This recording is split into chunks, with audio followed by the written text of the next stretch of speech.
पे एक दो क्वेश्चन कर लेते हैं, उसके बाद फिर हम लोग लॉ ऑफ रिफ्रैक्शन पढ़ेंगे। तो मान लीजिए पहला क्वेश्चन है, आपको बोला है कि स्पीड ऑफ डायमंड कितना दिया हुआ है, मान लीजिए 125,000 किलोमीटर पर सेकेंड। आपको बोला find the refractive index of, क्या बोला है, diamond with respect to air. ठीक है, ये हम लोग को फाइंड आउट करना है स्पीड। तो स्पीड को हम लोग क्या चीज़ से रिप्रेजेंट करते हैं, v से करते हैं, तो v से लिख देते हैं। ठीक है, रिफ्रैक्टिव इंडेक्स हमको निकालना है, तो कैसे निकालेंगे, जो फॉर्मूला आप लोग को लिख के दिया था, क्या फॉर्मूला लिख के दिया था, याद है, refractive index of medium 2 with respect to medium 1, ऐसा लिख के दिया था ना। तो मीडियम 2 को यहाँ क्या पकड़ेंगे, डायमंड, और मीडियम 1 को हम लोग क्या पकड़ेंगे, एयर। क्या था फॉर्मूला, ठीक है, velocity of air by velocity of क्या था, डायमंड। वेलोसिटी ऑफ एयर कितना है, 3 × 10⁵ ठीक है, किलोमीटर में हो रहा है, तो किलोमीटर में 5 होता है। ठीक है, ये हो जाएगा 125 × 10⁻³ इसको कैंसिल आउट किया जाए, तो कैंसिल आउट करेंगे तो कितना आएगा बताइए आप लोग। ठीक है, देखो कैंसिल आउट हो रहा है, हाँ पावर, ठीक है, ये पावर 2 कटा, 2 आएगा, ये पूरा कटा, तो बचा 3 × 100 डिवाइडेड बाय 125। ठीक है, 125 25 से काटो, 25 5 जा 25 4 जा, तो कितना आया 12/5। 12/5 मतलब के रिफ्रैक्टिव इंडेक्स ऑफ डायमंड के 2.4। ठीक है, तो कुछ हार्ड था नहीं। रिफ्रैक्टिव इंडेक्स का जितना भी न्यूमेरिकल से तब इजी बाबू है। वीडी का मतलब वेलोसिटी ऑफ डायमंड, ठीक है, वेलोसिटी ऑफ क्या है, डायमंड। ठीक है, वेलोसिटी ऑफ डायमंड माने velocity of light in diamond, बोलने का ये मतलब है वेलोसिटी ऑफ, ठीक है, समझ में आ रहा है ना, velocity of light in diamond.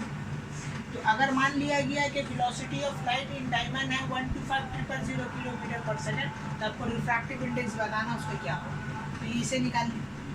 ठीक है, इसका दूसरा क्वेश्चन क्या होता है वो हम बना रहे हैं।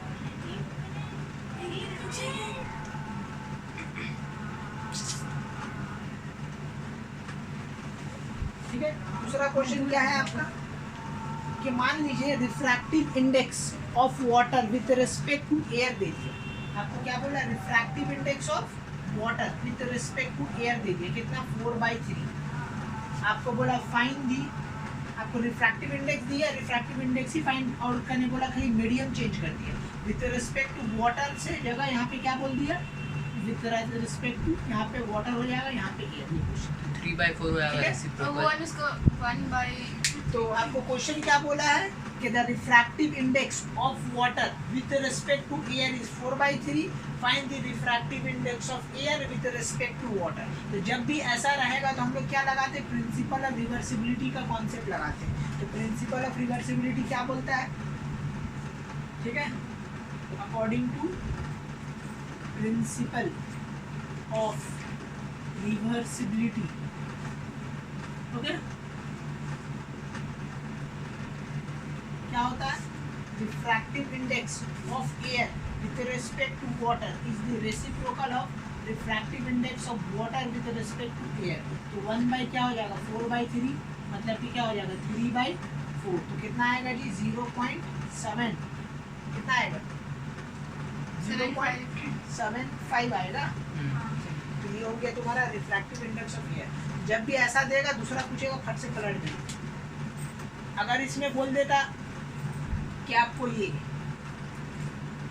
ठीक है, रिफ्रैक्टिव इंडेक्स ऑफ ग्लास बोल देता विद रिस्पेक्ट टू एयर, तो क्या करती, ठीक है, इसी में हम थोड़ा सा क्वेश्चन चेंज कर रहे हैं। ठीक है, आपको दिया है refractive index of water with respect to air is this. आपको बोला find the refractive index of glass with respect to air. तो एयर का हमको स्पीड निकालने पड़ेगा। ठीक है, एयर का स्पीड तो हमको पता ही है, तो पता है, लेकिन उसमें फिर अप्लाई करके निकाल, तो इसका जरूरत ही नहीं है। आपका क्वेश्चन, अरे क्वेश्चन में ये बोला है कि रिफ्रैक्टिव इंडेक्स ऑफ वाटर दिया हुआ है विद रिस्पेक्ट टू एयर, दिया ना 4/3। यहाँ पे उल्टा है ना, हम उल्टा का जगह यहाँ बोला what is the refractive index of air with respect to glass. ठीक है, वाटर नहीं, ग्लास बोलते हैं, तो फिर तब क्या करोगे? छोड़ो, तब क्या किया जाए? दिमाग खटाइए। Glass and refractive index of, यहाँ पे glass with respect to water. अभी आप एयर बोले, हाँ, एयर ना, एयर जी की जगह पे हो जाए। अच्छा air with respect to glass ये बोले ना हम। हाँ, हाँ तो नीचे ग्लास का स्प्लिट है। तो सिंपल है, इतना परेशानी करने का कुछ है नहीं। Refractive index of air with respect to glass क्या हो जाएगा? Speed of glass divided by speed of क्या है? एयर। तो स्पीड ऑफ ग्लास कितना है? 2 × 10⁸ तो याद रखना। और इसका 3 × 10 ये सब दिया हुआ मिलेगा, याद भी रखने की जरूरत है। कितना आ गया? 2/3 मतलब के 1.6 0 पॉइंट 0.67 अप्रॉक्स करोगे तो 0.67 इसका refractive index of air with respect to glass है। ठीक है, तो सामने में जो विथ रिस्पेक्ट टू इसका मतलब आप लोग लिख लीजिएगा, हिंदी में या इंग्लिश में लिख लीजिएगा कि विथ रिस्पेक्ट टू। तो जिसको रिस्पेक्ट टू बोलेगा वो इधर लिखा था, और जिसका नहीं लिखा है मैंने निकालना रहता है उसको आगे लिखते हैं। ये कोई ज़रूरी नहीं है, लेकिन अब हम ऐसे ही लिखते हैं तो आप लोग भी ऐसे ही फॉलो कीजिए। एग्जाम में भी आएगा तो विथ रिस्पेक्ट टू, तो जिसका रिस्पेक्ट टू बोला वो पहले आएगा, नहीं सॉरी बाद में आएगा। जैसा what is the refractive index of air निकालना है विथ रिस्पेक्ट टू ग्लास। ठीक है, तो जिसका रिस्पेक्ट टू बोलेगा वो बाद में आएगा, इसे याद रखो। हम लोग कभी एयर का निकाले ना। हम लोग हाँ एयर का निकालेंगे, जो सामने में उसी का। तो ये हो गया रिफ्रैक्टिव और इंडेक्स। अगर जी को इधर लिखते एक ही जगह में तब भी मतलब है किसको? जी बाई, अगर एक ही जगह में जी को लिखते ए का जगह में जी, इधर का लिखेंगे ए, ए। तो उसका सेम मीनिंग होगा। नहीं, उल्टा हो नहीं, जाएगा। यहाँ पे हो जाएगा we are finding the sorry refractive index of glass with respect to air. ठीक है, तो यहाँ पे आ जाएगा velocity of air by velocity of glass, जो कि हो जाएगा आपका 1.5। तेरा 3/2 1.5। ठीक है, ये पहले भी हम शायद निकाल के दिखा चुके हैं। समझ में आ रहा बात ना? तो इसको लिख लीजिए। चलिए, तो रिफ्रैक्टिव इंडेक्स पे यही सब ही क्वेश्चन किया जाता है।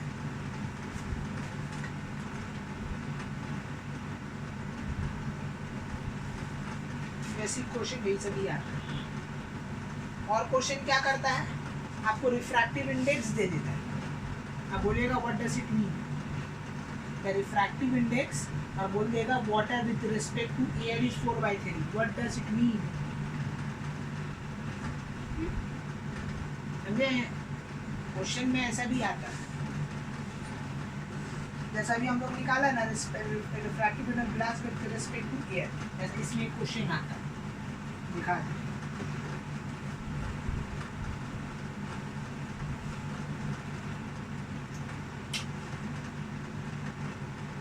बोला the refractive index of glass with respect to air is 1.5। Okay, what does it mean? ये क्वेश्चन अगर किया जाए व्हाट डज इट मीन, इसका मतलब क्या है? Refractive index of glass with respect to air is 1.5 दिया हुआ, बोला इसका मतलब क्या है बताइए। तो इसका मतलब क्या है पता है आप लोग को? बता सकते हैं इसका? The refractive index of glass is 1.5 times more than the refractive index of air. तो इसको कैसे हम समझेंगे? तुम तो बोल तो दिया, लेकिन समझें कैसे? देखो उसका समझने का जो भी दे दे उसको समझने का तरीका ये है कि refractive index of glass with respect to air ही है ना, इक्वल टू क्या होता है? Velocity of air by velocity of glass. ठीक है, रिफ्रैक्टिव इंडेक्स कितना दिया? 1.5। ठीक है, ये हुआ ना। अब इसको क्रॉस मल्टीप्लाई कर दो, एयर इक्वल टू कितना हो गया? 1.5। वेलोसिटी रेशियो क्या, sorry velocity of light in glass इतना हो गया, राइट? तो इसका मतलब क्या हो रहा है कि जो वेलोसिटी ऑफ लाइट है इन एयर वो 1.5 टाइम्स ज़्यादा है किससे? Velocity of light in glass. यही है इसका मतलब। ठीक है, तो जब कभी भी ऐसा क्वेश्चन करें तो जो फॉर्मूला है उसको लिखिएगा, लिखने के बाद क्या कीजिएगा? उसको सॉल्व कीजिएगा, राइट? तो ये आपका निकल जाएगा। हम लोग बोल देंगे देयरफॉर, स्पीड भी बोल सकते हैं कि the speed of light in air is 1.5 times greater than 1.5. sorry 1.5 times greater than okay speed of light in क्या बोले ग्लास. ठीक है. मतलब उसका जो स्पीड है वो 1.5 नहीं है, 1.5 एयर से ज़्यादा है. हाँ ज़्यादा जितना भी है इस ग्लास का एयर उससे 1.5 गुना ज़्यादा है. यही है इसका मतलब. ठीक है. यही है इसका मतलब.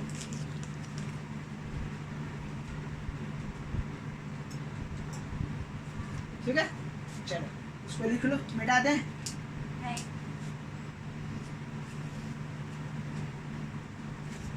तो ये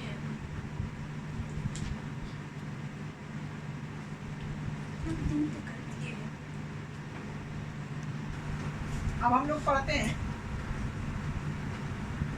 लॉ ऑफ रिफ्रैक्शन. ठीक है. देखो लॉ ऑफ रिफ्रैक्शन पढ़ने से पहले कुछ बात हम लोग पढ़ चुके हैं, कुछ थोड़ा सा जानेंगे कि लाइट क्या बोला गया था कि लाइट क्या है, is Straight line. Travel in a straight line.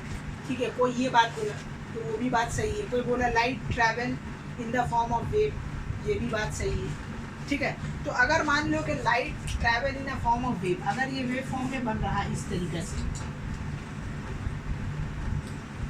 ठीक है, अगर ये इस तरीके से लाइट क्या है मूव कर रहा है, तो अब देखो यहाँ पे वेव में बहुत सारा टर्म आ जाता है. जैसा कि ये जो बना, ये जो हाईएस्ट है इसको हम लोग क्या बोलते हैं, हाईएस्ट डिस्प्लेसमेंट. इसको हम लोग बोलते हैं एम्पलीट्यूड. ठीक है. इसको बोलते हैं हम लोग क्या एम्पलीट्यूड. और ये जो हाईएस्ट पॉइंट है, ये पॉइंट को हम लोग बोलते हैं क्रिस्ट.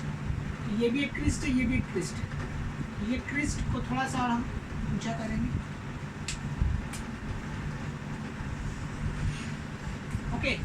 तो ये क्रिस्ट है, ये भी एक क्रिस्ट है. तो ये दोनों क्रिस्ट का जो डिस्टेंस है, ये डिस्टेंस को हम लोग बोलते हैं वेवलेंथ. क्या बोलते हैं इसको, wavelength. The distance between the two crest. ठीक है. कोई क्रिस्ट बोलते हैं, कोई ये दोनों का डिफरेंस भी बोलते हैं. ठीक है. इसको क्या बोलेंगे जो नीचे Trough. Lowest Trough. Trough? Trough. इसको बोलते हैं ट्रफ. TROUGH. ठीक है. ट्रफ. ठीक है. तो या तो आप बोलो कि the difference between the two crest is called displacement, या तो ऐसा बोल सकते हैं It's called कि एक क्रिस्ट से वेवलेंथ. सॉरी हाँ. या तो फिर इन दोनों का डिफरेंस भी हम लोग बोल सकते हैं इट इज अ वेवलेंथ. तो लैम्डा को हम लोग क्या नाम देते हैं यहाँ पे, वेवलेंथ. ठीक है. जो वेव बन रहा है उसका लेंथ, इसको हम लोग लैम्डा से रिप्रेजेंट करते हैं. ठीक है. तो लाइट को ज़रूरी नहीं है कि हमेशा स्ट्रेट लाइन में ट्रैवल करे. Light in the form of wave में भी जाता है, in the form of straight line में भी आता है, वो डिपेंड करता है. तो अलग अलग साइंटिस्ट लोग अलग अलग बात बोला, तो सभी बात देखा गया कि सही है. ठीक है. कोई गलत नहीं. ठीक है जी. अब नेक्स्ट आता है तुम्हारा फ्रीक्वेंसी. क्या होता है, तो देखो एक सेकंड में जितना वेव बनेगा, ठीक है, एक सेकंड में जितना वेव्स बनेगा उसको हम लोग क्या बोलेंगे, frequency of the wave.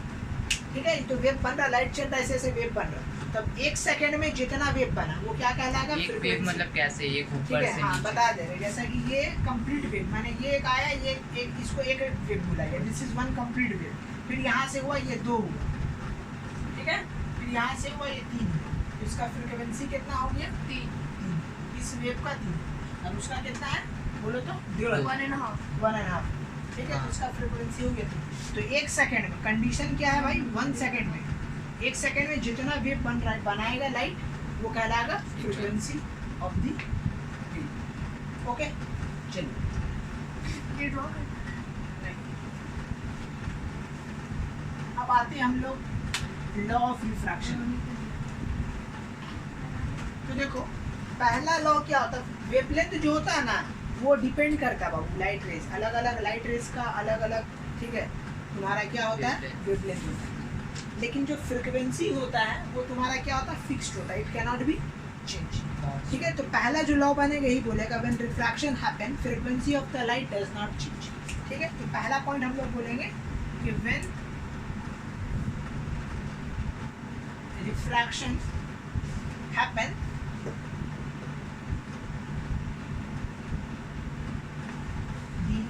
frequency, okay, the frequency of a light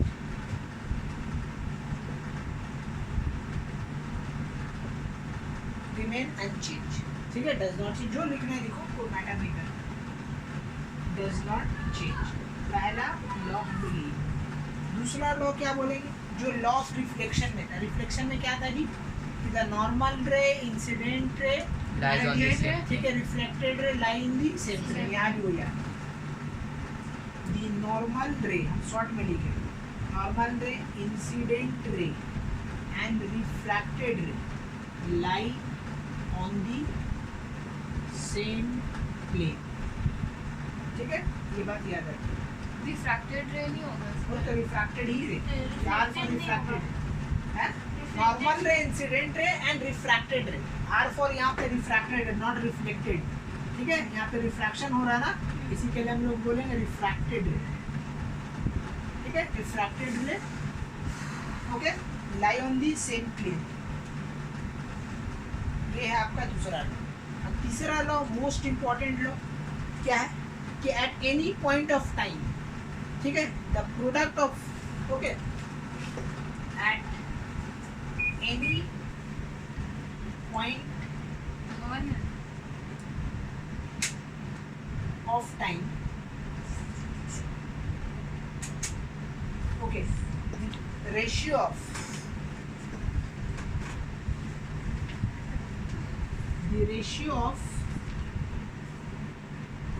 sine of incidence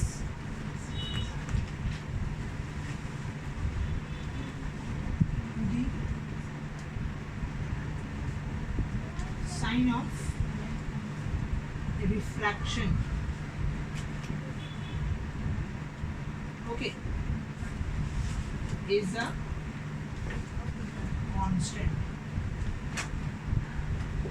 ठीक है, हम लोग क्या बोलेंगे, at any point of time the ratio of sine of incident to the sine of refraction is क्या है, constant.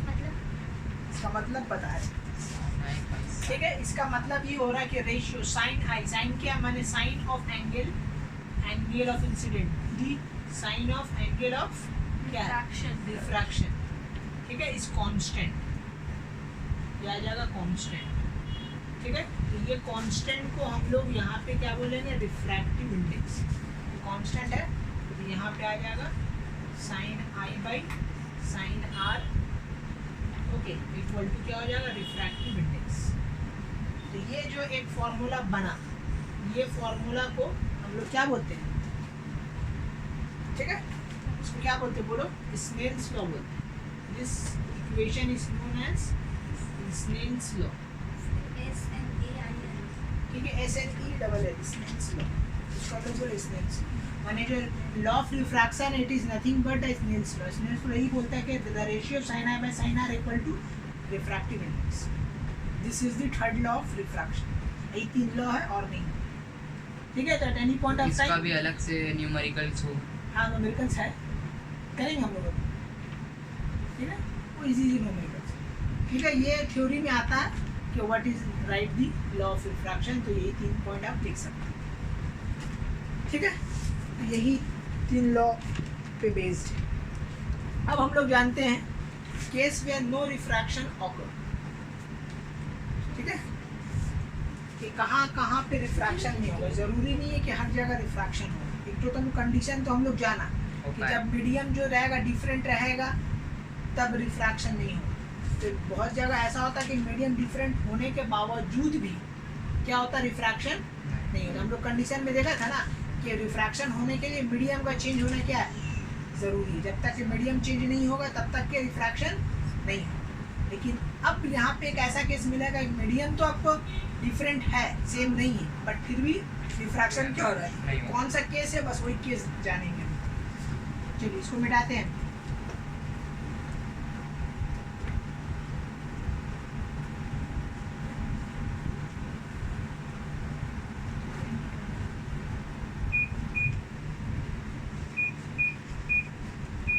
Cases when no reaction occur.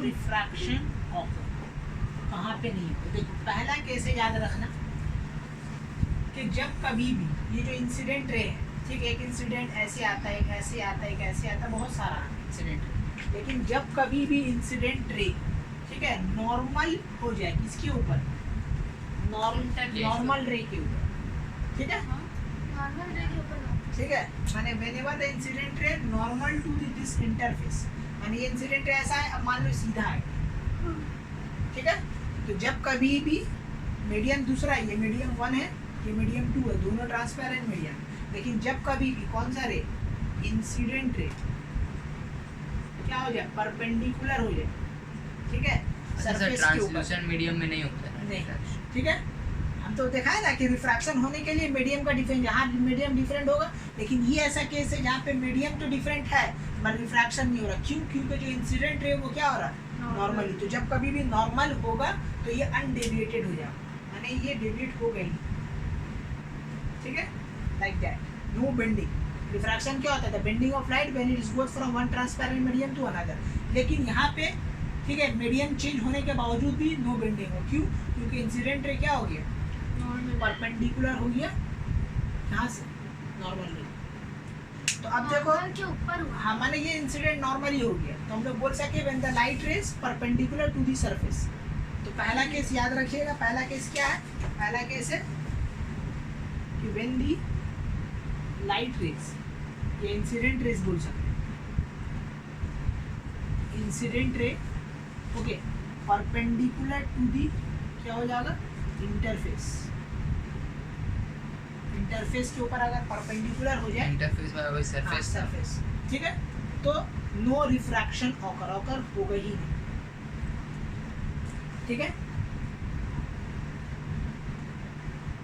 Right. तो अब देखो अगर इंसिडेंट रे नॉर्मल रे के ऊपर ये हो गया, तो अब देखो एंगल ऐसे था, देखो ये एंगल है ना, ये एंगल है, मान लो ये ऐसे आया, तो नॉर्मल के बीच में कुछ एंगल है, अभी धीरे धीरे घसा कर ऐसे हो, ठीक है, घसा कर, तो अब देखो इसका एंगल कितना होगा, माने नॉर्मल हो रहा ना, तो हम जानने मांग रहे हैं कि इंसिडेंट रे और नॉर्मल रे के बीच में कितना एंगल बन रहा है। तो अब देखो जब ये परपेंडिकुलर, तो ऐसा लग रहा है कि परपेंडिकुलर हो रहा है, लेकिन इंसिडेंट रे और नॉर्मल रे के बीच में एंगल परपेंडिकुलर नहीं हो रहा, दिखा रहे, देखो इसके बीच में कुछ एंगल है, क्योंकि जैसे ही बड़ा होगा, देखो ये है ना, तो ये देखो एक दूसरे के ऊपर क्या परपेंडिकुलर है, मतलब इंसिडेंट रे और नॉर्मल रे एक दूसरे के ऊपर क्या 90 डिग्री, अब 90 डिग्री को हम कम कर रहे हैं, कम हो रहा ना, कम हो रहा, कम होते होते देखो कितना होगी, इसके पैरेलल में आ गया, जब पैरेलल में आ गया तो ये लोग दोनों का एंगल कितना होगा, समझ में आ रहा है, जीरो, ऐसा लग रहा है कि परपेंडिकुलर, लेकिन परपेंडिकुलर नहीं, परपेंडिकुलर ऐसा है, अब जब ये सीधा हो रहा है तो देखो ये दोनों जब पैरेलल हो गया, तो ये अब हमेशा याद रखना कि जब भी दो लाइन एक दूसरे का पैरेलल हो जाए तो लोग का बीच का जो एंगल होता है वो जीरो होता है, जैसा कि हम लोग फिजिक्स में पढ़े थे कि when the force and displacement in the same direction, तो सेम डायरेक्शन में मतलब दोनों एक दूसरे का क्या हो रहा था, पैरेलल हो गया, इसलिए दोनों का एंगल कितना हो गया था, जीरो, याद है, cos theta, force and displacement, ठीक है, फिजिक्स का 3 केस था ना वर्क डन में, तो पहला क्या था कि व्हेन द फोर्स एंड, ठीक है, and the displacement in the same direction, तो सेम डायरेक्शन में होने का मतलब था कि इन लोग दोनों के बीच का जो एंगल कितना हो गया था, जीरो, तो वही चीज़ यहाँ भी इंसिडेंट रे और नॉर्मल एक मतलब कि इन दोनों का जो एंगल है, तो इंसिडेंट रे कितना हो गया, जीरो, तो ये जब जीरो हो गया तो स्नेल्स लॉ क्या बोलता है, साइन आई बाई क्या हो गया, sine r equal to refractive index, right, तो ये जीरो हो गया, तो zero by sine r equal to refractive index, मतलब कि साइन आर इक्वल टू कितना हो गया, जीरो, तो आर इक्वल टू भी कितना हो गया, जीरो, ऐसा जीरो हो गया क्योंकि साइन जीरो कितना होता है, जीरो, तो साइन कट ही है, आर कितना निकला, जीरो। तो जब कभी भी एंगल ऑफ रिफ्रैक्शन और एंगल ऑफ, ठीक है, इंसिडेंट दोनों क्या हो जाए, सेम हो जाए, तो रिफ्रैक्शन नहीं होता, ठीक है, ये याद रखें, ठीक है। तो ये रहा R0, तो R0 मतलब दिस इज द कंडीशन कि I और R जब कभी भी सेम हो जाए तो समझ लीजिए नो रिफ्रैक्शन ऑकर। तो एग्जाम में कभी कभी पूछता है कि when does the refraction not occur, तो हम लोग बोलेंगे कि whenever the angle of incident is normal to the inter surface, ये सॉरी इंटरफेस, या ऐसा बोलेंगे कि if the angle between the angle of incident and the normal ray is 0, then there is no refraction. ठीक है, तो ये पहला केस है. दूसरा केस क्या है? दूसरा केस देखिए, होने के लिए रिफ्रैक्शन नहीं होगा अगर दोनों का मीडियम हम लोग सेम कर दें. ठीक है, दोनों का मीडियम क्या कर दें? सेम कर दें. ये भी M1 ये भी M1, माने दोनों सेम. तो अगर मीडियम सेम हो गया तो रिफ्रैक्शन नहीं होगा. ठीक है, क्यों नहीं होगा? उसका वजह क्या है वो हम लोग ड्राइव करके यहाँ पे देखेंगे. क्योंकि मीडियम सेम हो जाएगा तो क्या हो जाएगा, angle of incident angle of refraction क्या होगा, सेम हो जाएगा. ठीक है, if the medium is same then there is no refraction. Refraction हो गई. ठीक है, ये बात याद रख. मतलब कि मीडियम सेम है तो ये इंसिडेंट रे आया, मीडियम सेम हो गया तो रिफ्लेक्शन हो गया. तो मतलब क्या हो गया, माने मीडियम तो नीचे ही जाएगा वो, लेकिन बात ये होगा कि ये जो एंगल ऑफ इंसिडेंस है और ये एंगल जो रिफ्रैक्शन है ये दोनों इक्वल हो जाएंगे. ठीक है, तो घूम फिर के वही बात आएगी, सॉल्व वही हो. ठीक है, तो हमेशा याद रखिएगा कि दो केस है जहाँ पे रिफ्रैक्शन नहीं होता, when the light ray is perpendicular to the surface, और दूसरा if the medium is same, तभी रिफ्रैक्शन नहीं होगा. नहीं तो ये दो केस के अलावा और कोई भी केस है जिसमें मीडियम डिफरेंट है तो रिफ्रैक्शन क्या होगा, r i equal to are.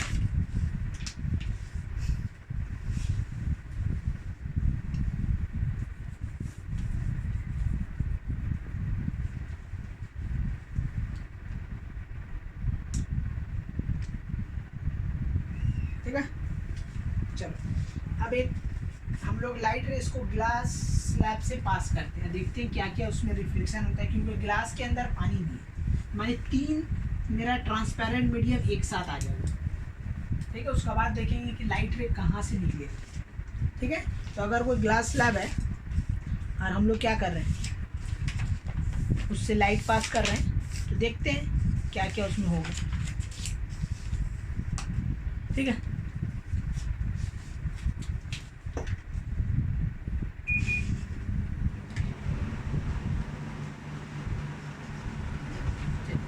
ये आपका ग्लास स्लैब है. वो केसेस खत्म हो गया. हाँ, वही 2 केस. ये आपका ग्लास स्लैब है. ठीक है, अब यहाँ से क्या हो रहा, एक नॉर्मल रे बनाइए और यहाँ से इंसिडेंट रे को इस तरीके से लाइए. ठीक है, ये ग्लास है भाई, ये क्या इंटरफेस है. इंटरफेस है तो क्या होगा, मीडियम चेंज हो रहा, मतलब रिफ्रैक्शन होगा. और हम लोग जाने कि whenever the light rays goes from to rare to denser it will bend toward the क्या, नॉर्मल. ये हम लोग केस देखे है ना कि whenever the light rays goes from rare to denser it will bend towards the normal. तो इस तरीके से क्या होगा, बेंड हो गए, यहाँ टकराए. तब देखो यहाँ पे एक एंगल बना, इस एंगल का क्या नाम है, एंगल ऑफ इंसिडेंस. ये एंगल का क्या नाम है, एंगल ऑफ रिफ्रैक्शन. ठीक है, अब देखो ये क्या है, ग्लास स्लैब. तो अगेन हम लोग क्या करेंगे, एक नॉर्मल बनाएंगे यहाँ पे. इस तरीके से क्या बनेगा, एक नॉर्मल बनेगा. तो अब देखो ये डेंसर मीडियम है, ग्लास क्या है, एक डेंसर मीडियम. अब हम लोग डेंसर से कहाँ जा रहे हैं, रेयर. तो हम लोग जानते हैं रूल क्या बोलता है कि whenever the light goes denser to rare it will away from the normal. ठीक है, नॉर्मल से क्या होगा, दूर जाएगा. तो ये आपका नॉर्मल, ये नॉर्मल से कहाँ जाएगा, दूर जाएगा कुछ इस तरीके से.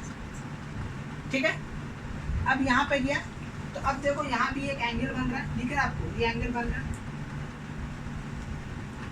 ये एंगल क्या होगा, ये देखो R1 इसको पकड़ लो और ये तुम्हारा हो जाएगा R2. राइट, अब देखो ये दोनों R1 और R2 क्या दोनों इक्वल बोल सकते हैं हम, R1 और R2 क्या है, ये दोनों इक्वल है. Can we say that R1 and R2 are equal. Why, because देखो मैथ्स का हिसाब से देखो ये और ये पैरेलल लाइन है, ग्लास स्लैब का ये दोनों पैरेलल है. तो ये देखो ट्रांसवर्सल जा रहा है, तो ये देखो क्रॉस हो रहा है. सो R1 R2 क्या होता है, according to the alternate angle ये दोनों क्या हो गया, सेम. अगर गौर से देखा जाएगा तो दोनों रिफ्रैक्टिव इंडेक्स, सॉरी रिफ्रैक्टिव, दोनों रिफ्रैक्टेड रे. तो जाहिर सी बात है कि दोनों का एंगल क्या होगा, सेम ही होगा. तो ऑल्टरनेट एंगल के थ्रू भी हम लोग बोल सकते हैं कि ये दोनों सेम है. और क्योंकि अंदर में तुम्हारा रिफ्लेक्शन होगा तो angle of incident equal to angle of refraction के थ्रू भी हम लोग बोल सकते हैं. तो इसे वैसे लिखने से चलेगा R1 = R2। और क्या क्या इन्फॉर्मेशन मिल सकता है हमको देखो। अब यहाँ पे देखो एक नया एंगल, राइट, दिख रहा है, तो ये एंगल को हम लोग बोलेंगे क्या, ई क्या होता है, आई तो है, एंगल आई तो पता है हम लोग क्या बोलेंगे, एंगल ऑफ इंसिडेंस, ठीक है। एंगल R1 या बोलो एंगल ऑफ R2, ये दोनों क्या है, एंगल ऑफ रिफ्रैक्शन। और ये जो एंगल ई है इसको हम लोग बोलेंगे, एक नया एंगल है, इसको हम लोग बोलेंगे एंगल ऑफ इमर्जेंस, ठीक है, एंगल ऑफ इमर्जेंस, इसको हम लोग बोलेंगे क्या, एंगल ऑफ इमर्जेंस।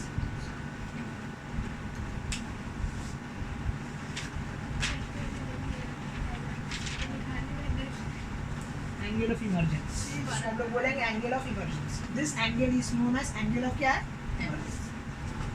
अब देखो ये एंगल ऑफ इंसिडेंस और ये एंगल ऑफ इमर्जेंस आपस में क्या होता है, इक्वल है। क्या होता है आपस में, इक्वल होता है। अब इसका प्रूफ हम दिखा देंगे कि क्यों इक्वल हो रहा है, कैसे इक्वल आ रहा है, ठीक है। इसका प्रूफ हम दिखा रहे हैं कि क्यों एंगल ऑफ इंसिडेंस को और एंगल ऑफ इमर्जेंस को क्या बोला गया, इक्वल बोला गया, ठीक है। ये मान के चलिए देखा गया ये दोनों इक्वल ही है, ये दोनों क्या है, इक्वल ही है, ठीक है, ये हमेशा याद रखना। अब इक्वल क्यों है वो हम दिखा रहे हैं, देखो, ठीक है। स्नेल्स लॉ क्या होता है, स्नेल्स लॉ क्या बोलता है, sine i by sine r, right. तो अब देखो हम लोग sine i by sine r अगर लेंगे, हम लोग इन दोनों का लेते हैं, ठीक है। तो साइन आई बाय क्या हो जाएगा, sign R1, right, equal to क्या होगा, रिफ्रैक्टिव इंडेक्स ऑफ मीडियम 2 को देख रहे हैं ना, विद रेस्पेक्ट टू क्या होगा, मीडियम 1, ठीक है। एंड गौर से देखिए, साइन R2 बाई साइन, ठीक है, 2 to 1 देख रहे तो साइन इक्वल टू क्या हो जाएगा, refractive index of medium 1 with respect to medium 2। यही हो रहा है इन्फॉर्मेशन, देख ले आप लोग, ये समझ में आया। हाँ सर। हम इसका स्नेल्स यहाँ पे स्नेल्स लॉ लगा, तो स्नेल्स लॉ क्या बोलता है कि sine i by sine r equal to refractive index. तो ये देखो एक मीडियम 1 है, ये मीडियम 2 है ना, ये मीडियम 1 है और ये क्या है, मीडियम 2 है। तो हम लोग मीडियम 1 से मीडियम 2 का तरफ देख रहे हैं और रिफ्रैक्टिव इंडेक्स निकाल रहे हैं, ठीक है। मीडियम 1 से मीडियम 2 का तरफ देख रहे हैं, तो इसको हम लोग ऐसे लिखते हैं ना, we are finding the medium refractive index of medium 2 with respect to medium 1। Snell's law यही है। दूसरा, अब इन दोनों में लगा रहे हैं, तो अब देखो यहाँ पे क्या हो रहा है, मीडियम 2 से मीडियम 1 का तरफ जा रहे हैं, तो refractive index of medium 1 with respect to क्या है, मीडियम 2 ये आया। अब एक चीज नोटिस करो, हम लोग यहाँ जानते हैं ऑल्टरनेट एंगल से R1 और R2 क्या है, इक्वल है। तो मतलब दिस इज क्या है, दिस इज नथिंग बट क्या हो गया, साइन R1 हो गया, राइट, और ये क्या हो गया, साइन IE हो गया, इक्वल टू रिफ्रैक्टिव इंडेक्स, ठीक है। और देखो इसको प्रिंसिपल ऑफ रिवर्सिबिलिटी, इसको चेंज करके लिख सकते हैं, ऐसे लिख सकते हैं, राइट। अब देखो इसका वैल्यू कितना है, ये है ना, ये वैल्यू यही है ना, वहाँ पुट कर दो 1/sin I by R। 1/sin I by sin R1 है, उल्टा सीधा मत बोलो, ठीक है। अब ये रेसिप्रोकल होकर ऊपर आई, sine R1 by sine E equal to sine R1 by sine I, ठीक है। अभी R1 से R1 कट गया, तो कट के क्या हो गया, साइन I इक्वल टू हो गया आपका साइन E, तो वो साइन कट गया, I इक्वल टू E आया, प्रूव हुआ, ठीक है। जो पहले जो हम थ्योरी लिख के दिए, तो थ्योरी देखो थ्योरेटिकली प्रूव हो गया कि हाँ ये जो एंगल ऑफ इमर्जेंट है, this is nothing but angle of, ये दोनों क्या होता है, सेम, ठीक है। तो ग्लास स्लैब में हम लोग को ये सब सारा इन्फॉर्मेशन मिला कि अगर एक ग्लास स्लैब से हम लोग लाइट रे को पास करेंगे, तो यहाँ पे सबसे पहले क्या होगा कि रेयर टू डेंसर होगा, तो टूवर्ड्स द नॉर्मल बेंड होगा, फिर ग्लास का दूसरा सरफेस से अगर ये टकराएगा, तो फिर यहाँ पे क्या होगा, रेयर डेंसर टू रेयर होगा, तो अवे फ्रॉम द नॉर्मल जाएगा, तो यहाँ पे जो एंगल बन रहा है बाहर की तरफ, और ये जो फर्स्ट एंगल बना, ये दोनों क्या होगा, सेम होगा, और अंदर में ये दोनों क्या होगा, सेम होगा। और एक चीज़ है यहाँ पे कि अगर मान लो ये जो रे ऑफ लाइट है, ठीक है, ये रे ऑफ लाइट अगर बेंट नहीं होता, ये तो बेंट होके इधर गया ना, अगर ये बेंट नहीं होता तो ये किधर जाता? देखो ये अगर बेंट नहीं होता, ये जो लाइट है ये बेंट नहीं होती तो ऐसे कुछ जाता, ऐसे जाता, इस तरीके से ऐसे जाता। अगर ये लाइट तो बेंट हुआ ना रिफ्रैक्शन में जिसके कारण, लेकिन अगर ये बेंट नहीं होता, ठीक है, तो ये कैसे जाता? ऐसे ऐसे जाता ना,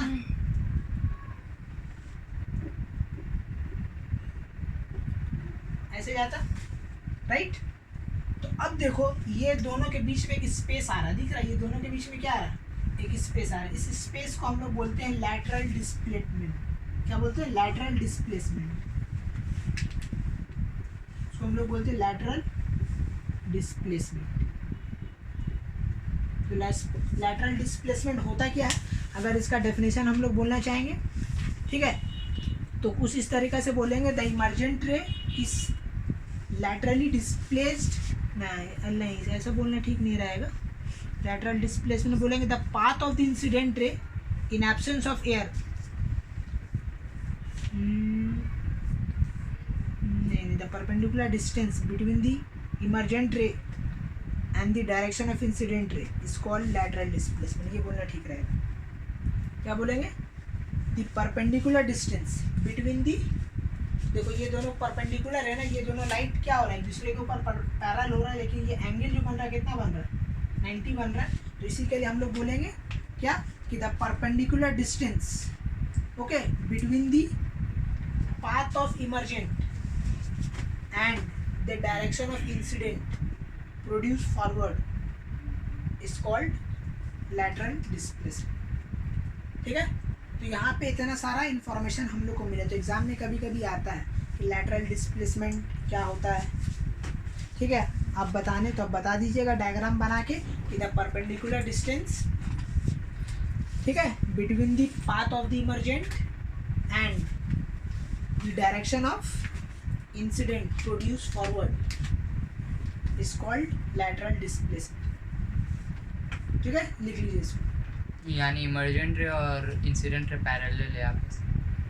हाँ, ये रे को अगर फॉरवर्ड प्रोड्यूस करे, ठीक है, तो ये इमर्जेंट रे का क्या हो जा रहा है? इक्वल हो जा रहा है, सॉरी पैरेलल हो जा रहा है। तो इन दोनों के बीच में जो परपेंडिकुलर डिस्टेंस है, इस परपेंडिकुलर डिस्टेंस को हम लोग बोलेंगे लैटरल डिस्प्लेसमेंट। तो lateral displacement nothing but the perpendicular distance between the emergent ray and the incident रे विच इज फॉरवर्ड, ठीक है, विच विल प्रोड्यूस फॉरवर्ड।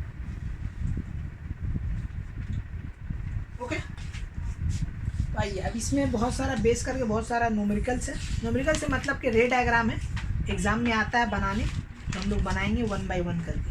ठीक है, इसको ईयर वाइज देखा गया कि किस टाइप का क्वेश्चन आया है। तो अब कुछ हम लोग क्वेश्चन करते हैं, ईयर वाइज क्वेश्चन करते हैं कि ईयर वाइज कैसा क्वेश्चन आया है। ओके, देखिए सबसे पहले 2014 का हम लोग डिस्कस करेंगे कि ये कोई ग्लास स्लैब दे दिया और एंगल दे दिया है, ठीक है, तो यहाँ पे ग्लास स्लैब है और यहाँ पे इंसिडेंट रे इस तरीके से और यहाँ पे 50 डिग्री एंगल दे दिया और आपको बोला इस रे कंप्लीट रे डायग्राम, ठीक है, और इमर्जेंट रे बताइए कितना एंगल होगा। ठीक है, आपको क्वेश्चन क्या बोला? कंप्लीट दी रे डायग्राम, एग्जाम में आता है बाबू सर, ठीक है, एंड फाइंड दी क्या है? Angle of emergent. ठीक है, this is the question, complete the रे diagram and find the angle of emergent. Right, अब आप लोग देखिए, हम लोग तो देखा है कि ग्लास स्लैब में एंगल ऑफ इंसिडेंट जितना होता है उतना ही एंगल ऑफ इमर्जेंट होता है। तो ये एंगल ऑफ इंसिडेंट है, तो मतलब एंगल ऑफ रिफ्रैक्शन भी क्या होगा? उतना नहीं होगा। आप लोग को क्या लगता है? एंगल ऑफ रिफ्रैक्शन, ठीक है, एंगल ऑफ इंसिडेंट आप लोग क्या लग रहा है? यहाँ ध्यान दीजिए, 50 है ना, तो अभी हम लोग रूल क्या बोला है कि एंगल ऑफ इंसिडेंट और इमर्जेंट रे दोनों इक्वल होता है। ये एंगल ऑफ 50 है, इंसिडेंस तो नहीं है। हाँ यही है ट्रिकी क्वेश्चन, बस और कुछ नहीं। कि आदमी को लगेगा कि एंगल ऑफ इंसिडेंस है, but this is not the angle of incidence, ये नॉर्मल एंगल है। क्योंकि एंगल ऑफ इंसिडेंट का डेफिनेशन याद रखना, the angle made between the incident ray and the normal रे। तो ये तो इंसिडेंट रे है, लेकिन नॉर्मल रे तो इधर बनेगा ना, मतलब ये वाला एंगल जो होगा वो क्या होगा? एंगल ऑफ इंसिडेंस होगा। तो पूरा देखो यहाँ से यहाँ कितना होता है? 90 होता है, तो वो 40 तो होगा। मतलब ये 40 होगा। तो राइट, तो मैंने एंगल ऑफ इंसिडेंट मेरा कितना 40। तब आइए रिफ्रैक्शन करवाइए यहाँ पे, तो रिफ्रैक्शन करें टुवर्ड्स द नॉर्मल बेंड हुआ, यहाँ टकराया, फिर ये नॉर्मल बनाइए, क्या होगा away from the normal bend होगा। तो मैंने ये एंगल 40 है, तो ये कितना होगा 40। ये भी 40 होगा। इसमें रिफ्रैक्टेड रे का एंगल नहीं लिखना हाँ होगा। लिखना होगा, रिफ्रैक्टेड रे कितना होगा बोलो, हमको नहीं मालूम कितना, नहीं पता कोई जरूरत नहीं लिखनी है, छोड़ दीजिए, जिसका नहीं मालूम नहीं पता करें, ठीक है। हम लोग उसको ऑल्टरनेट एंगल से ये नहीं नहीं ऑल्टरनेट एंगल से कैसे, माने ये एंगल तुम बोल रही हो सेम हाँ, करने का, हाँ। नहीं ये वाला एंगल सेम होता है ना। वी नो ना R1 equal to R2, I is not equal to R1, ये नहीं, तो फिर वो ये हो जाए लॉ ऑफ रिफ्लेक्शन हो जाए, अच्छा ठीक है। तो जितना बोला उतना ही करेगा, बस रे डायग्राम बोला बना ले, रे डायग्राम बना दी, ये बन गया रे डायग्राम, खत्म कर। अब बोला था एंगल ऑफ इमर्जेंट, तो एंगल ऑफ अच्छा इंसिडेंट रे को भी प्रोड्यूस करना होगा। नहीं कोई जरूरत नहीं। लैटरल डिस्प्लेसमेंट नहीं बोला है, तो काहे के लिए प्रोड्यूस करें, आपको जितना बोला उतना। कंप्लीट रे diagram, this is the complete रे डायग्राम, ठीक है। बस हो गया, इतना बना दीजिएगा, लिख दीजिएगा, खत्म कर दो,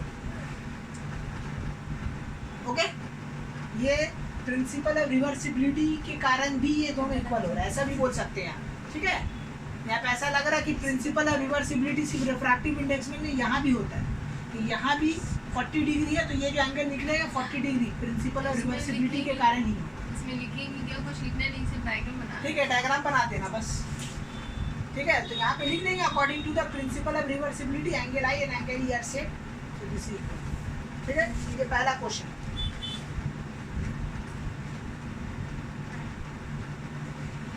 ठीक है। चलो इसको मिटाते हैं।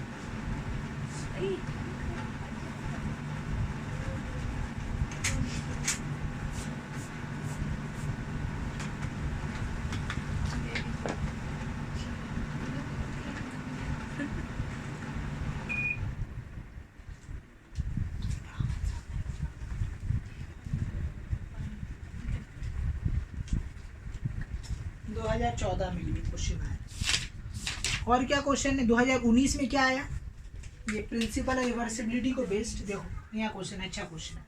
ये इंसिडेंट रहे यहाँ पे, ठीक है, ये मीडियम 1 है, ये मीडियम 2 है, राइट। हाँ अब देखो जैसे मीडियम 2 में ये यहाँ पे एक मिरर लगा हुआ, क्या लगा हुआ है, ये क्या है, मिरर है, और ये मिरर का एंगल कितना है 90 डिग्री, कितना है जी 90 डिग्री। क्वेश्चन ये है कि एक ये पूरा डायग्राम बना दिया और बोला कि तो ये दोनों अगर अलग मीडियम, ठीक है, ये दो डिफरेंट मीडियम है, मान लो कि ये एयर है, ये वाटर है, जस्ट अज्यूम दैट, ठीक है, ये ऐसे समझ लो रेयर है डेंसर है, ठीक है, ये हो गया ना।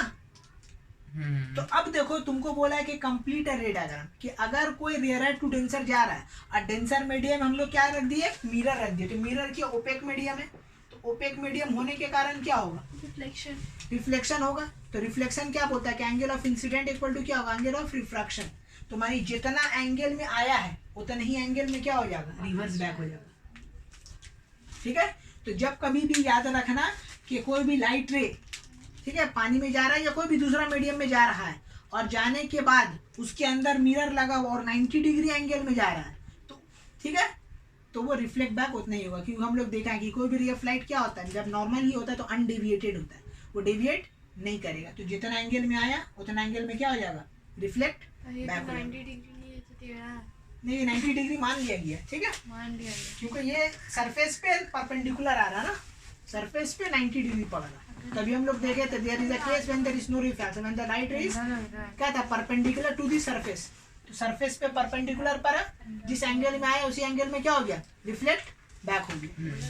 तो नॉर्मल मिरर में भी जो एंगल से आता है इंसिडेंस वैसे चल जाता होगा है, अगर नॉर्मली आता होगा तो जाता होगा, सिर्फ नॉर्मली। हाँ नॉर्मली ना, नॉर्मली नहीं आएगा तो कैसे होगा, ठीक है। अब दूसरा केस देखो इसका, ये दूसरा क्वेश्चन इसी में थोड़ा सा और हार्ड है, 2013 क्वेश्चन, ये 2019 था, अब आ गया 2013। 2013 में क्या है, ये इस तरीका से यहाँ पे आया, यहाँ पे आ रहा है तुम्हारा कितना एंगल, मान लो 45 डिग्री दिया हुआ है, ठीक है, और यहाँ पे ये गया, यहाँ पे एक मिरर, ये 90 डिग्री इस बार नहीं है, लेकिन एंगल ऑफ इंसिडेंट दिया हुआ तुम्हारा 30 डिग्री, इसको बोला है कंप्लीट दी रे डायग्राम, ये क्या बोला, कंप्लीट दी रे डायग्राम। ये क्वेश्चन आप लोग समझ में आ गया। ये डायग्राम में दिया हुआ है, लाइट रे आया, इंसिडेंट रे के एंगल ऑफ इंसिडेंट कितना 45, एंगल ऑफ रिफ्रैक्शन कितना है 30 डिग्री। उसके बाद गया रिलेटिव डेंसर, इससे टकराया।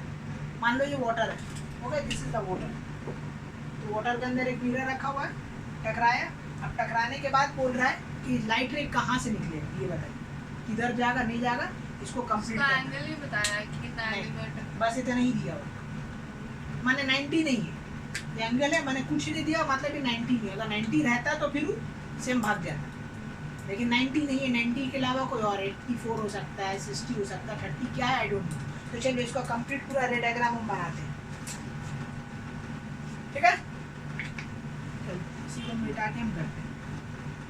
देखिए ये एंगल ऑफ रिफ्रैक्शन कितना दिया हुआ 30। अभी हम लोग देखा था कि सरफेस पे पड़ा, ठीक है। तो ये क्या है, मिरर है, मिरर है ना।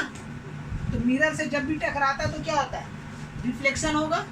रिफ्लेक्शन होगा मतलब जितना एंगल में आए उतना एंगल में क्या होगा, बाउंस बैक। रिफ्लेक्ट बैक होगा, बाउंस बैक हुआ, राइट।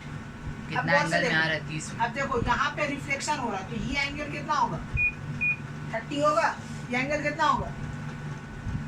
नहीं समझ में आ रहा।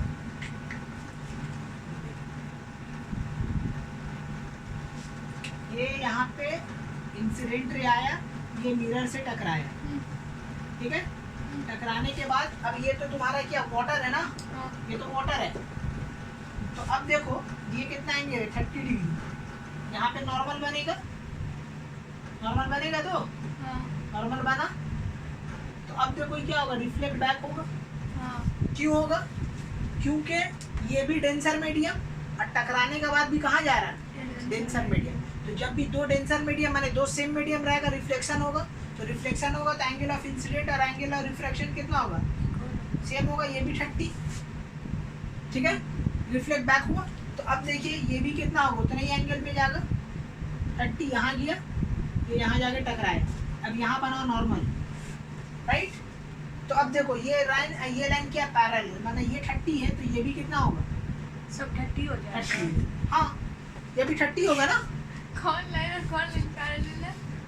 अरे बाबा देखो ये लाइन आया तो हाँ। तो ऑल्टरनेट एंगल से ये 30 हुआ। हाँ। तो angle of incident angle of refraction same होता है ना। हाँ। तो अगर मान लो ये मिरर है, ये ऐसे जा रहा है, ये आ रहा है, ये नॉर्मल है, तो ये वाला एंगल सेम होगा ना। हाँ। हाँ। तो वही तो किया है हम। देखो ये वाला एंगल, ये क्या एंगल ऑफ इंसिडेंस है, एंगल ऑफ रिफ्लेक्शन है। तो यहाँ पे I2 एंगल ऑफ इंसिडेंस है और ये R2 ये भी क्या एंगल ऑफ रिफ्लेक्शन है। तो ये 30 तो ये 30। लॉ ऑफ रिफ्रैक्शन क्या बोलता है कि जितना एंगल में आएगा उतना ही एंगल में क्या होगा, रिफ्लेक्ट बैक होगा। हाँ। समझ में आ रहा है ना। तो रिफ्लेक्ट बैक ये 30 तो ये 30। ये 30 कहाँ से आया, ये 30 इसके कारण आया जो आप लोगों को दिखाया था ग्लास स्लैब में कि R1 इक्वल टू क्या दिखाया था, R2। तो ये R1 R2 क्या हो गया, सेम होने के कारण ये 30 आया। और फिर जब रिफ्लेक्शन हुआ तो रिफ्लेक्शन होने के कारण ये 30 यहाँ कॉपी होगी। अब यहाँ पे जा रहा है। अब देखो ये वाला, ये तो 30 डिग्री एंगल में गया ना, तो यहाँ भी कितना बनेगा, 30 बनेगा। उसे समझना समझो, ये ऑल्टरनेट एंगल से भी समझ सकते हो। ये एंगल क्या हो रहा है, ऑल्टरनेट। वहाँ तो हम लोग ऑल्टरनेट नहीं लगाए थे, कहाँ वाला पे? सब में जो बोले थे अभी इससे पहले जो किए थे। वो तो 90 डिग्री था ना, तो 90 डिग्री का तो केस अलग है ना, वो तो अनडेविएटेड होगा।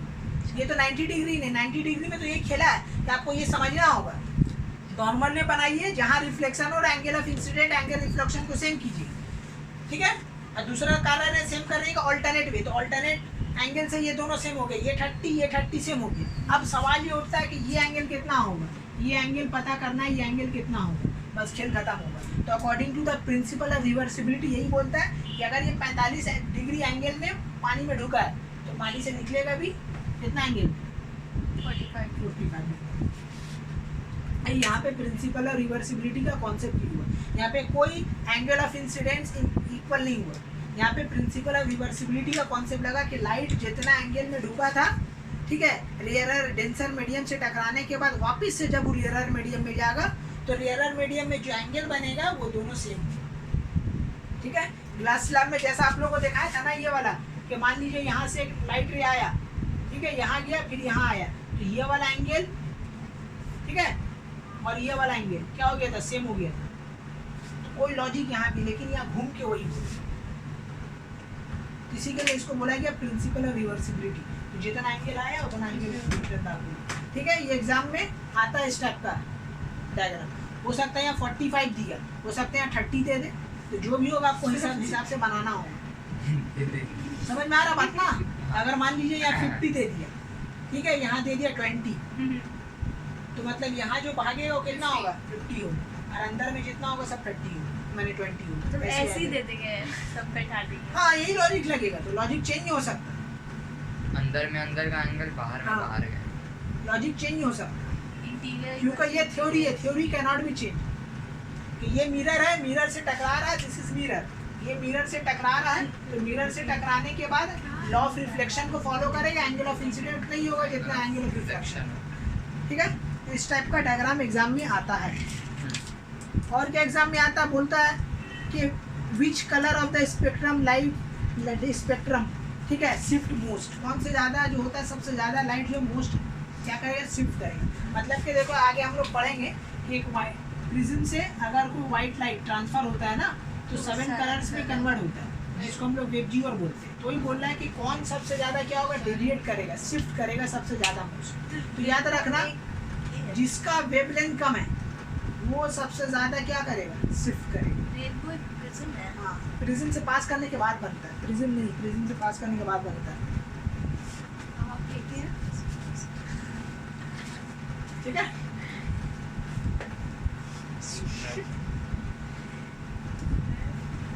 तो याद रखिएगा wallet, wallet shift the most, ठीक है। Which colour of the spectrum shift the most अगर बोला जाए, क्वेश्चन ये है, which colour of spectrum shift the most, कौन सा कलर सबसे ज्यादा क्या करेगा, शिफ्ट करेगा। इसका सोल्यूशन होगा वॉयलेट कलर, ठीक है। शिफ्ट द मोस्ट, इसका रीजन क्या है, due to okay less in wavelength, okay wavelength less होने के कारण वॉयलेट सबसे ज्यादा क्या करेगा, शिफ्ट करेगा, ठीक है। क्वेश्चन को आप लोग याद रख लीजिएगा, ऑब्जेक्टिव में कभी कभी आता है एक मार्क में कि which colour of spectrum shift the most, तो वॉलेट कलर, ठीक है, शिफ्ट द मोस्ट, क्यों, क्योंकि उसका वेवलेंथ कम है। तो याद रखिएगा वेवलेंथ, वेबजीवर होता है ना, VIB, ठीक है, VIP। हाँ बी वेबजीवर। तो जैसे जैसे नीचे आते हैं हम लोग इंक्रीज करते हैं, ठीक है, increase in wavelength. Atomic radius, तो जिसका वेवलेंथ क्या होगा, ज्यादा होगा, वो सबसे कम क्या करेगा, शिफ्ट करेगा। जिसका वेवलेंथ सबसे कम वो सबसे ज्यादा शिफ्ट करेगा। तो वेवलेंथ एक दूसरे का इनवर्स, जिसका वेवलेंथ सबसे कम, सबसे कम वो सबसे ज्यादा शिफ्ट करेगा। विच कलर शिफ्ट बोला ना, कौन सा शिफ्ट ज्यादा करेगा, हम लोग बोलेंगे वेबजीवर करेगा, क्यों, क्योंकि इसका वेवलेंथ कम है। और ये जो वेबजीवर है ये इंक्रीज करता है इसका वेवलेंथ टॉप टू बॉटम जाने से, ठीक है। वॉलेट तो रेड कितने कम करता है? रेड सबसे नहीं अगर करता मोस्ट लिस्ट बोलेगा तो इसका आंसर होगा रेड। ठीक अगर है? मीडियम बोल देगा मीडियम, कौन सा मीडियम, तो दोनों का बीच का। मीडियम मीडियम जैसे यहाँ पे उसका क्वेश्चन है, कलर का जब बात आएगा तो कलर यहाँ मेंशन करेगा, उल्टा सीधा क्वेश्चन नहीं बनेगा। नेक्स्ट क्वेश्चन आ सकता है इसमें, what happen if we increase the temperature, ठीक है। बहुत दिमाग ले रही। अगर टेम्परेचर को इंक्रीज कर दे, देखो याद रखना ये भी क्वेश्चन आता है कि what will happen if you increase the temperature, अगर टेम्परेचर बढ़ा दे तो फिर इसमें क्या चेंजेस आएगा। तो याद रखना कोई भी चीज़ में अगर तुम टेम्परेचर बढ़ाओगे तो उसका मॉलिक्यूल्स दूर जाता है, तो मॉलिक्यूल्स दूर जाने का वजह से उसका रिफ्रैक्टिव इंडेक्स घट जाएगा, ठीक है। तो जिसका रिफ्रैक्टिव इंडेक्स कम होगा उसका याद रखना ये शिफ्टिंग भी क्या हो जाएगा, कम होगा, ठीक है। कि अगर क्वेश्चन पूछा जाए कि what will happen if you increase the temperature, if you increase the temperature then the molecules of a substance will be go for and its refractive index will be decreases, so the shift, the color of this shift, ठीक है, will be decreases। यही इसका reason है। Grammar.